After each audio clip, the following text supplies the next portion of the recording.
What is up, Pacer Nation? Welcome to the Pacer Pulse podcast, the heartbeat of Indiana basketball. And man, did we lose a tough one again, Pacer Nation. Just when I thought that the Pacers were going to pull out a win, I was going to get to come on here, talk about a win. No, we end up losing the game 120 to 116 to the Cleveland Cavaliers.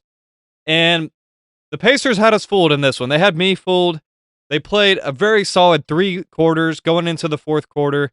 We finally didn't have a bad second quarter. We actually won the scoring battle in every single quarter besides the fourth quarter. The Cavs outscore us by like 15 in the fourth quarter or so, and that was enough for them to win the game, essentially. They won the rebounding battle. We had big scoring games from Huff, who had 20. Siakam had some big points in the fourth, but he struggled all game shooting from the field. Nesmith struggled shooting from the field too, but still had an impactful game in other ways. Nembhard had a double-double, but he was getting cooked by Garland all night. And then Garland, he just really erupted in the fourth, too, to help seal the win for the Cavaliers. But all in all, and Furphy, he had the start again. He played over 30 minutes. He had 11 rebounds, led the team in rebounding.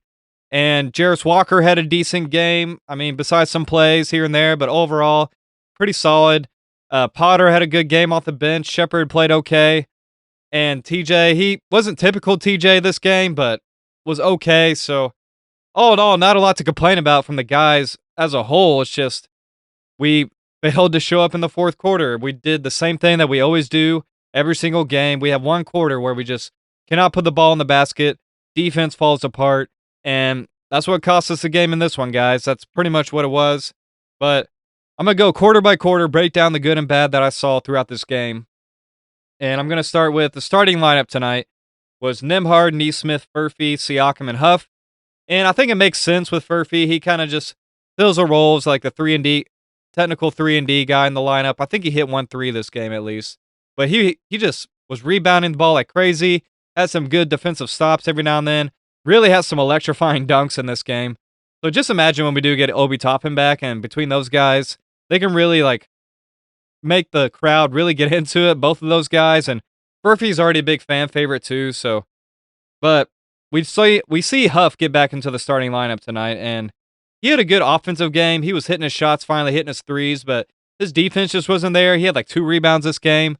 He ended up having the worst plus-minus on the team, so even though he had a 20-burger in this game, it still wasn't really like impactful winning in a sense because his defense was just pretty rough, but he was having to go up against Jarrett Allen, Evan Mobley inside, so I don't know how much I can really put on him for that. That's a tough task.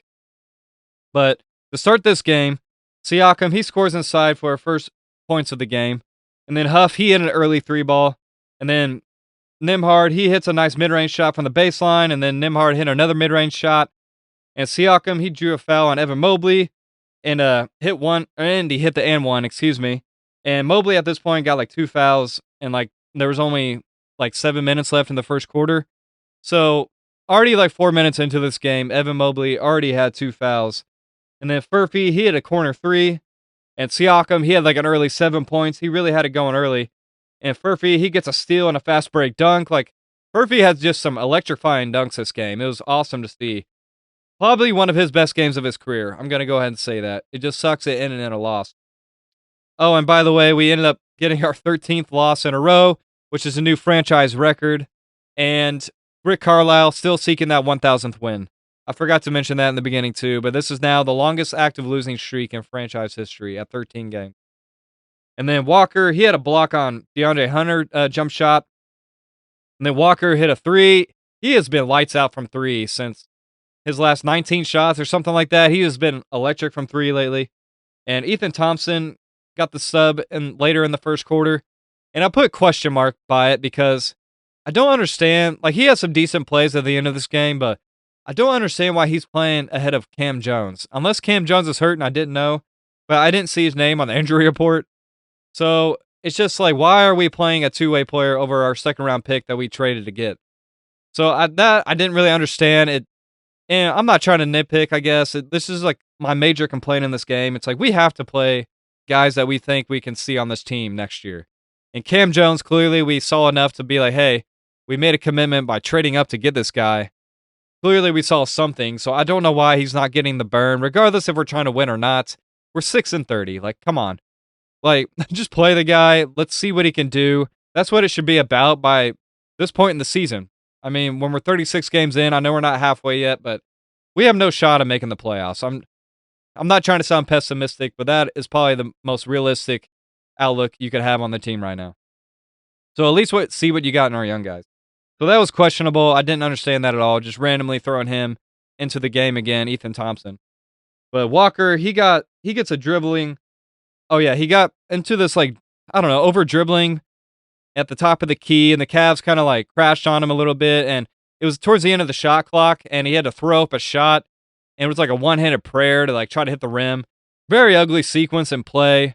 I mean, just with Walker, it's so polarizing because a lot of this game he was awesome, but then he just still had some of those plays where it was just rough to see, just that classic like Walker mistakes here and there.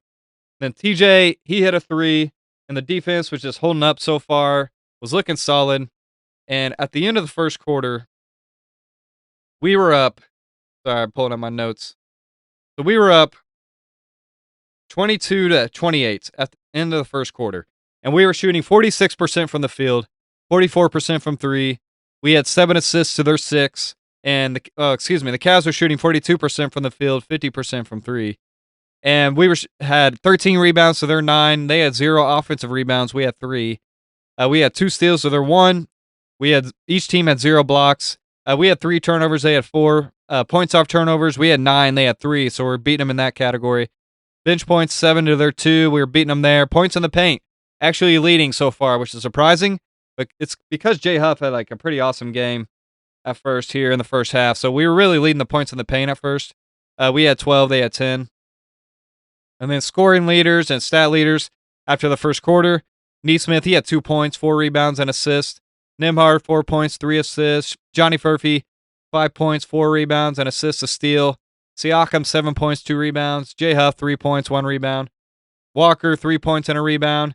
Micah Potter, 1 point, 2 rebounds. TJ, 3 points, 1 rebound. Or 1 assist, 1 steal. No rebounds yet. And so going into the second quarter, Nesmith, he had a nice mid-range from the baseline. And then Nesmith, he gets a steal, and Walker gets out on the fast break, but loses it off his leg for a turnover. So just another kind of sloppy play by Walker. Like I said, overall, I thought he had a pretty good game, but he still had those sloppy possessions in between there. And then Walker, he had a beautiful bounce pass to a cutting TJ McConnell who finished a layup. Gorgeous pass. And Walker had a few of those this game. It's like some of these passes he has, they're so intoxicating because you're like, man, if he could just consistently do this, he would be like a real asset and just like a guy that you have to have out there on the floor, but he just makes too many mistakes still. And then Ethan Thompson, he airballed a 3, like a wide open 3, and he overshot the rim. It wasn't short. He overshot it, and I think it hit the other side of the backboard. It was that bad. But he was like wide open, and I'm not trying to pick on the guy, but like I was saying earlier, why isn't Cam Jones playing over a two-way player in Ethan Thompson? I digress. And then TJ, he hits another 3, but then it got overturned to a 2. So it was nice to see him starting to hit like some deep jumpers and whatnot because he wasn't hesitating on these shots. I think I'm sure the coaching staff was just like, hey, regardless if you're a strong shooter or not, we need you to shoot these because we need people to like pay attention to you on the 3-point line. Keep the defense honest. So he was having a quick trigger on that, and Furphy was too this game. Everybody really was. They were quick to shoot him. And then Sheppard, he hit a 3, and he's hit like 7 of his last 10 threes. So it's nice to see him and Walker both starting to finally get their shot back again. Very awesome to see. Very proud and like happy for those guys to be shooting the way they are lately. And then Huff, he hit another 3. And then Nesmith hit a 3. And Nesmith had another 3 after that. So he hit back-to-back 3s. And we were really on fire from 3 early in the first half. And Nembhard, he had a nice mid-range shot. And then Huff, he got an offensive rebound and like a reverse reach-back dunk. It was like one of the weirdest dunks I've seen in game. He basically just like reached behind his back and like dunked it in. It was a strange looking dunk, but it was awesome like at the same time.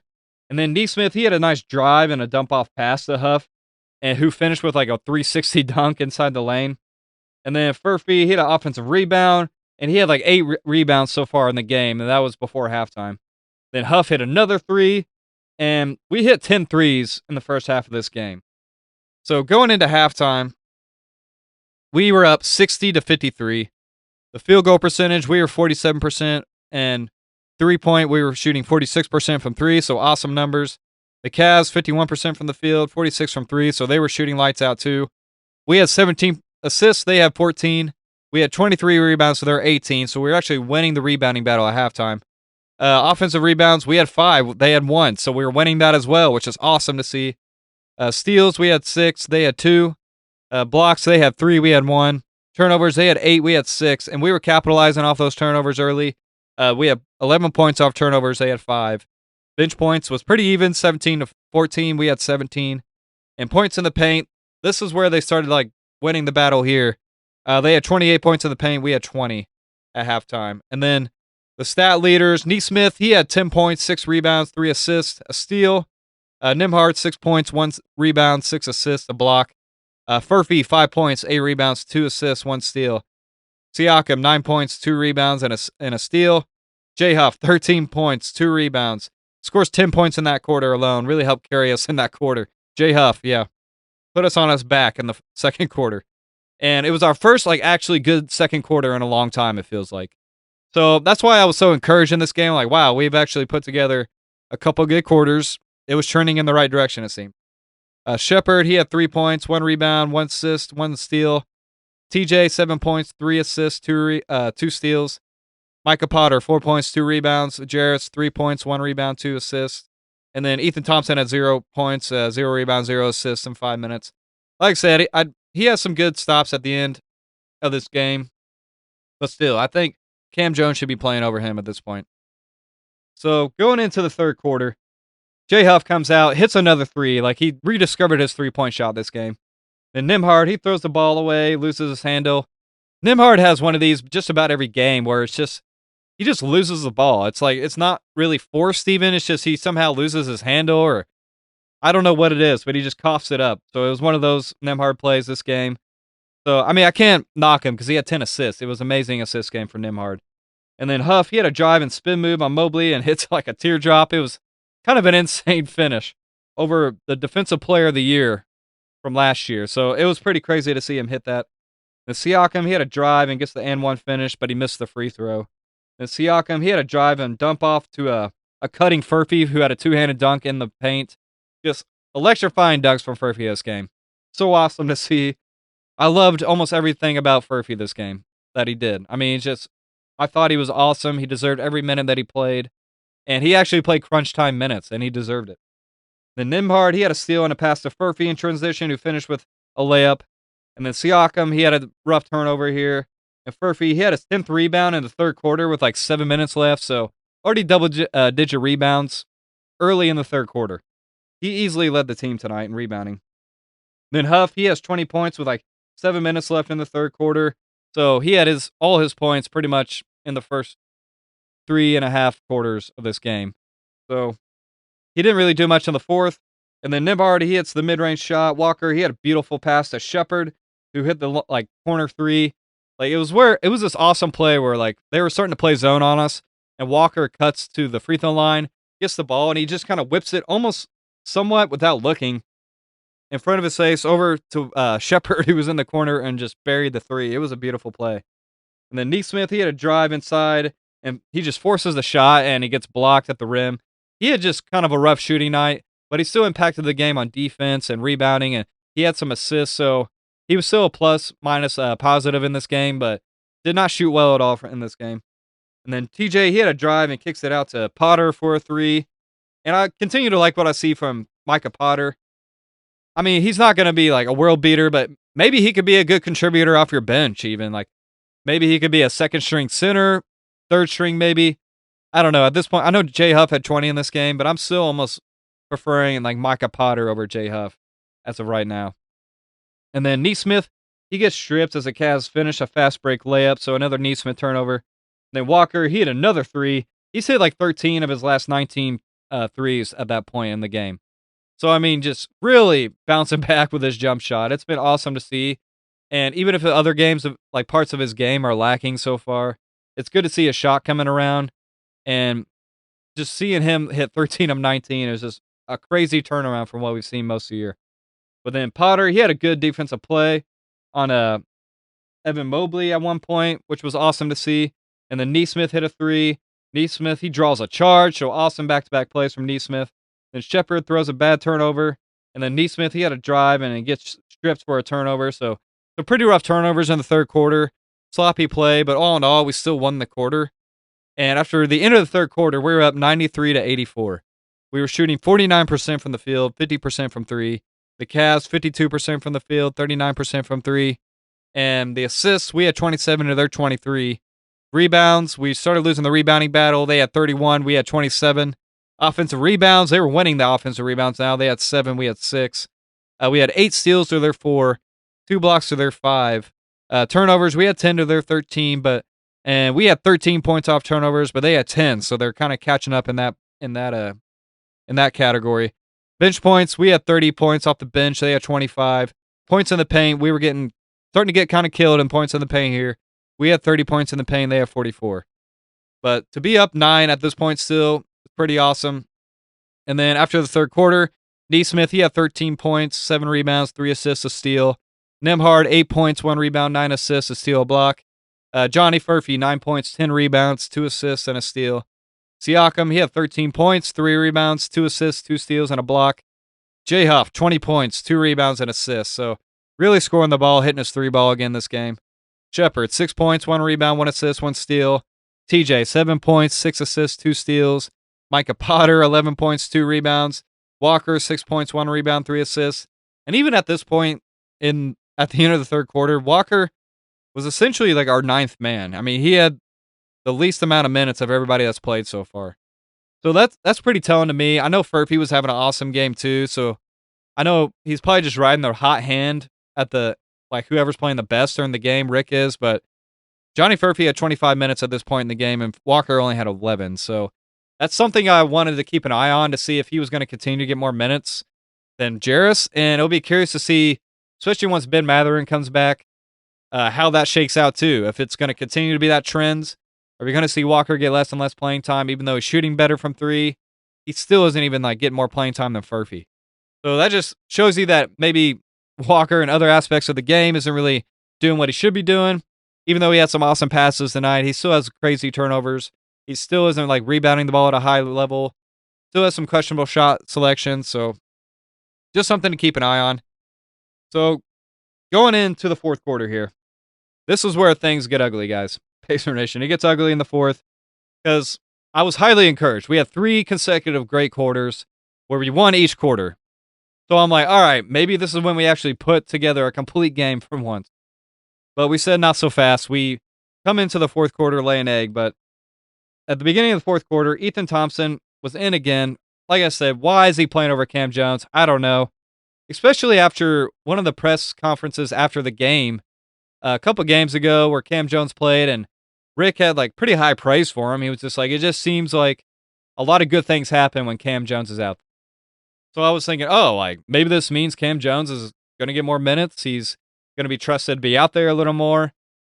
Maybe it's too premature, I guess. I don't get the thinking with this. It was very random to get Ethan Thompson minutes here. But like I said, he had some decent plays in the fourth quarter, but all in all, it was a bad fourth quarter. But then Ethan Thompson, he had a drive and a finish for 2. Basically, right after I wrote that about why is he playing over Cam Johnson, he hits a layup. And then Huff, he had a block on Mobley. And then Ethan Thompson had a steal, so great defensive play. And then the Cavs, they went on a 10-2 run and a 2-minute stretch here. Walker, he gets a steal, and next play drives and finishes for a 2. So great sequence by Walker here. And then Ethan Thompson draws a charge, so kind of silencing what I was saying. But like I said, I still will stand firm on what I was saying. Cam Jones should be playing over him. And then Nembhard, he had a turnover that leads to an Allen dunk. And the Cavs, they were on a 12-2 run. Nembhard, he had a 3. Walker drives and dunks with the left hand. It was a beautiful drive. Strong drive to the rim where he just dunked it with his left hand. Something you wish you could see from Walker more because he has it in him. And then Garland, he had a deep 2 to give the Cavs a 1-point lead at this point in the fourth quarter. Then Huff, he throws a turnover that leads to a Cavs basket, puts him up 5. Garland drives for 2 to put the Cavs up 7. So they were going on a pretty big run here. They were up 7 at this point. Siakam, he scores from mid-range shots. Siakam has a drive and finish. Then Garland, he was just killing us in the fourth quarter. We couldn't stop him. and he was really just cooking Nembhard, I'll be honest, in this pretty much the entire fourth quarter, but most of this game, he pretty much had Nembhard's number on the offensive end. Like, he finished with 29 points, and then Nembhard, he got blocked at the rim by Porter Jr., of all people, and then Nembhard, he had a nice midi, down 4 with with 1 minute left, so he had a nice mid-range shot to bring it within 4. Then Garland, he drove past Nembhard and got an easy 2-point layup. And then Siakam drives and scores and gets the and 1. Then Garland hits another mid-range shot to go up 3 with like 11 seconds left. So, like I said, Nembhard was really struggling to guard Garland this game, and maybe he's not as good with guys like that are that quick twitch like Garland is, because he is a very quick player, and he was really just getting to wherever he wanted most of this game. He didn't shoot very well in the beginning of this game, but in like the first half, but he really started going off in the fourth and carried the Cavs to a win. And we have a shot to tie the game here at the end of the game after the Garland hit that 3. This is where it was kind of insane. We had a shot, so we had the ball on the side for an out-of-bounds play. We couldn't get the ball in. We get a 5-second violation call. So at that point, you're like, man, the game's over. That's what I thought. I'm like, wow, we couldn't get the ball in bounds, and we have a turnover, and the Cavs get it. Well, literally the next play, the Cavs turn it over because they get like a backcourt violation. So we get saved here. We literally get another chance to at least hit a game-tying shot. But Nembhard, they foul Nembhard right when we get the ball in bounds, which is smart on their part. I get it. To make him shoot free throws. He makes one, misses the second. And the Cavs got the rebound. Porter Jr. got fouled. He makes one, misses a second. And then it was kind of like a back and forth like that. And then Nesmith had a chance to make one and then miss a second to try to get the rebound to put the ball back in to tie the game and send it into overtime. But when he missed a second, Jared Allen got the rebound and he got free throws, and he ended up hitting both, and they won by 4. So very weird ending to this game, but in the fourth quarter, we got outscored 36-23. So classic Pacer fashion this year. We fall apart in one quarter of a game, and it just costs us a game. And that's essentially what happened here, Pacer Nation. So the team stats ending this game, like I said, we lost 120-116. We shot 46% from the field, 46 from 3. The Cavs shot 56 from the field, 39 from 3. And the assists, we had 32 to their 33. Rebounding, we got killed on the rebounds. They had 48, we had 32. They had 10 offensive rebounds, we had 7. Steals, we had 10 to their 7. We had 4 blocks to their 6. Turnovers, we had 14, they had 19. So we at least forced some turnovers. And we had 21 points off turnovers, so that's awesome. So we were forcing turnovers at least and capitalizing on those, but it wasn't enough because, well, the Cavs had 12 points off turnovers. And then bench points, we had 36, they had 30. But points in the paint, we continue to get killed on points in the paint. 64 points in the paint for the Cavs. We had 42. And that pretty much sealed the deal. Points in the paint, the rebounding battle, I think they had more second chance opportunities.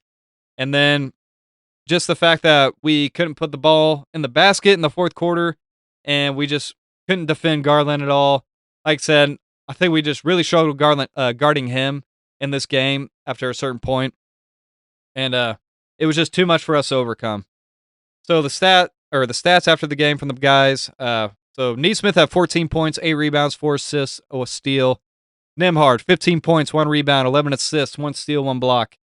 Furphy, 9 points, 11 rebounds, 2 assists, 1 steal. Siakam, 22 points, 4 rebounds, 3 assists, 2 steals, a block. Huff, 20 points, 2 rebounds, 2 assists, 1 block. Sheppard, 6 points, 1 rebound, 1 assist, 1 steal. Jarris, 10 points, 2 rebounds, 3 assists, 1 steal. TJ, 7 points, 6 assists, 2 steals, 1 block. And Micah Potter, 11 points and 2 rebounds. So pretty balanced scoring overall. It's like what you want to see. And like I said, we had a really good game pretty much the entire game. None of our guys really played bad, in my opinion. It's just we collapsed in the fourth quarter. We forgot how to score, and our defense collapsed, and we gave up, like I said, 36 points in the fourth quarter. Garland was just cooking us completely, and Nembhard was really struggling with Garland in this game. Like I said, Nembhard had a double-double at least, and he shot pretty well in this game, but it's just he was really struggling guarding Garland in this game. But Furphy, I thought he had one of his best games of his career, in my opinion. I mean, 11 rebounds, 9 points. I wish he would have got another layup to get his first career double-double. And Siakam, he really struggled shooting from the field tonight. He was like 9 of 23 from the field. And he had some clutch buckets in the fourth. Like, if we didn't have him scoring those, we didn't even have a chance to win this game or at least tie it. So I'll give him at least props for that. But overall, he kind of had a rough game. Nesmith, 5 of 17 from the field. Very rough shooting night, but he was 3 of 7 from 3 at least. And a couple turnovers. Nembhard had 3 turnovers. Siakam, 2. And then Sheppard was 2 of 3. He shot 2 of 2 from 3. Walker, 2 of 4 from 3. And then Potter even was 2 of 4 from 3. Even TJ hit a 3. So, not terrible shooting overall. And then the plus minus, Nesmith was a plus 8. Nembhard was a 0. Furphy plus 3. Siakam negative 3. Huff was a team worst, negative 14. So even though 20 points, he just couldn't really contain Mobley and Allen when he was out there, which I guess like that's a very tough challenge for him. Then Sheppard was a negative 6. Walker negative 4. TJ negative 4. Micah Potter plus 10, which was awesome. And then Ethan Thompson was like a negative 10. So that was a game, guys. And like I said, it was just our collapse in the fourth quarter that cost us this one. I don't think there's really anything else I could say. I mean, I know Nesmith didn't shoot well and Siakam didn't, but we still were like within striking distance of at least winning this game. And we had a lead all the way up until the fourth quarter. And we just collapsed and we couldn't score. And we've seen this so many times throughout this season where we just have one quarter that costs us a game. And that's what happened tonight, guys. And the rebounding battle, points in the paint, pretty much all the same reasons why we lose just about every game, it seems, is the rebounding battle, which I guess some people think rebounds don't matter, but they do whenever a team's getting more opportunities to shoot more shots than you. And rebounding is just as crucial to defense as just playing man-to-man defense and all that. So that does matter. Offensive rebounds do matter because they had more second chance points. And we just couldn't guard Garland in the fourth.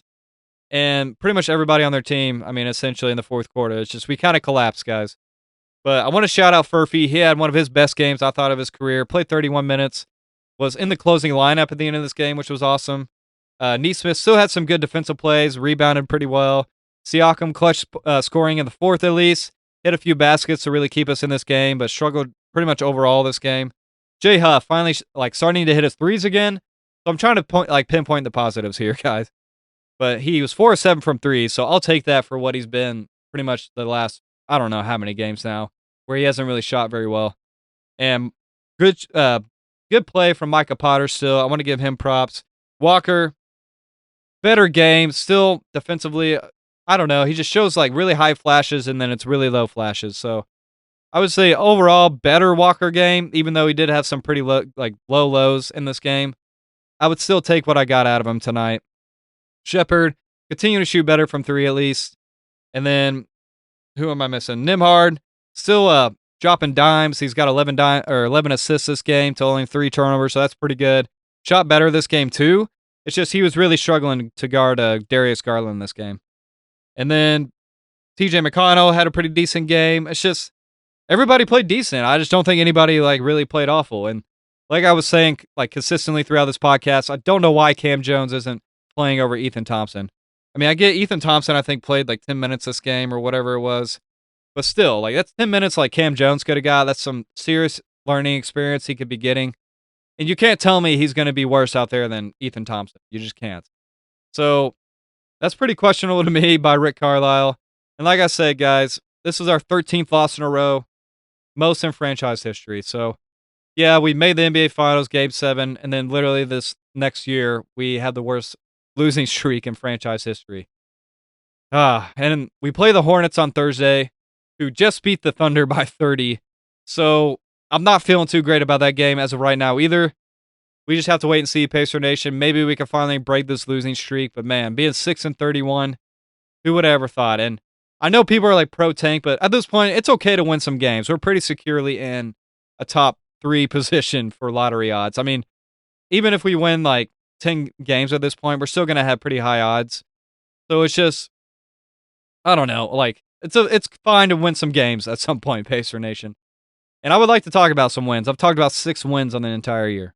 I don't want to come on here and just talk about negative stuff the entire time, but like I said, I wanted to point out some highlights in this game at least, and something that I think we can build off of, and maybe we can get a win in Charlotte, but they're playing very well. Whenever they have Brandon Miller LaMelo Ball, and Concanipple all healthy, they've been playing very good basketball. And the fact that Diabate has been in the lineup too, who I think is actually a pretty solid center. He's going to do all those things that you kind of want your fifth starter to do. He's a sneaky good player. I'm actually always been pretty impressed by him. And in one of my trade pods I did, not this last one, I did an episode today over 3 trade targets for a starting center position. So check that out if you haven't heard it. And then I did one last week too, where I talked about like some young centers we could trade for that have maybe some untapped potential. And I thought Diabate was one of those guys. So we're going to see on Thursday how he does. But I just think that he's been solid for them. So we got to pay attention, Peso Nation. It's not going to be an easy win. Clearly, they're better than us this year, and for good reason. But I don't know. I don't know when this streak's going to end. I don't even know when Carlisle's going to get his 1,000th win. I'm sure they're like waiting on the sidelines to throw up the banners or whatever it is they're going to celebrate with for the last 10 or 13 games now, waiting to celebrate it, but they just haven't been able to yet. Man, it's rough, Pacer Nation, but like I said, hopefully Cam Jones can actually play against Charlotte and we kind of figure out the rotation a little more. And I'm glad to see Furphy play more. He had an electrifying game tonight. And clutch play by Siakam, like I said. Just overall, not much to complain about with these guys. It's just we failed to show up in the fourth. So that's all I got for this episode, Pacer Nation. I really appreciate you listening. If you listen on YouTube, I would always love a like, comment, subscribe. Love to hear you guys' thoughts on the team. Anything you want to talk about, I'd love to talk about it with you guys. And then if you follow on the listening platforms as well as the YouTube platform, I'd appreciate that too. And I would always appreciate a 5-star review if you guys don't mind doing that. And it would just really help me grow this podcast and get it out there more. And I can only do that with you guys. And I know I just can't do it on my own. And I really appreciate it. Then follow me on Instagram as well at Indiana or Pacers Pulse Podcast. And you can find me on there too. But I just want to thank you guys for all your support and for all you guys listening out there. I can't thank you enough. And I love Pacer Nation. I love our team, regardless if we're 6-31. I know we have brighter days ahead, guys. So I might do an episode tomorrow to kind of do a gap in between the Charlotte game. So I'll probably put out another episode tomorrow. I'm just not sure about what yet. So be on the lookout for that. But like I said, if you haven't heard, I put out an episode today about 3 other starting center trade targets we could target in this trade season. So check that one out.